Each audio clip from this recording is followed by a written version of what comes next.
Ladies and gentlemen, boys, girls, innies, outies and in-betweeners, welcome.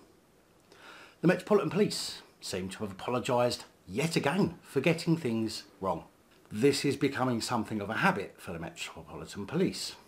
After journalists were told by police that at protests or other gatherings they were not seen as essential workers and needed special permission from the Metropolitan Police to be present.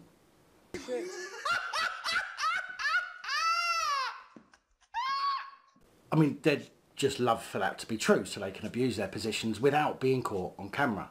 But alas, we all know by now that events such as this are newsworthy and therefore must be covered by media, albeit alternative media rather than mainstream.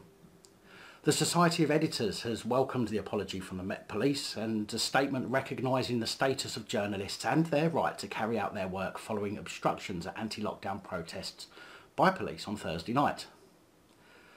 Journalists were threatened with arrest if they did not leave the area and said that the police were, and you won't believe this, hostile and aggressive towards members of the press. I know, shocking. The Metropolitan Police statement read, "The MPS absolutely recognises the status of journalists and the public interest in them carrying out their important work. We apologise for any confusion or difficulties that some experienced whilst covering last night's protests. These can be challenging events for all concerned.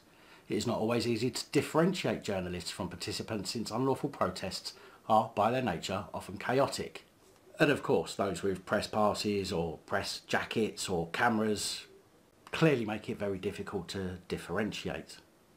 We have issued additional briefings to our officers to enable journalists to carry out their work at the same time as our officers maintain public safety and enforce the law. We would encourage journalists to ensure they are able to easily identify themselves with a press card or similar and where possible to socially distance themselves. Bearing in mind that press cards are not from a central organisation. They come from various different places.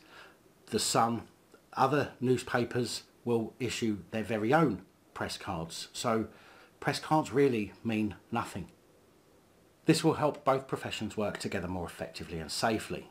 Now, the statement seems to not be something that the Met decided to do off their own back, but rather in response to a letter to the Home Office from the Society of Editors seeking urgent clarification that photographers and journalists will be able to cover protests which take place under the new lockdown measures in England. The Executive Director of the Society of Editors, Ian Murray, said, "The Society of Editors and its members will be pleased to see that the Met are taking seriously the role of the media and their right to attend and cover events throughout this lockdown and pandemic emergency." In response to incidents at the protest, the British Press Photographers Association has also written formal letters of complaint to the National Police Chief Council and the Metropolitan Police to raise their concerns.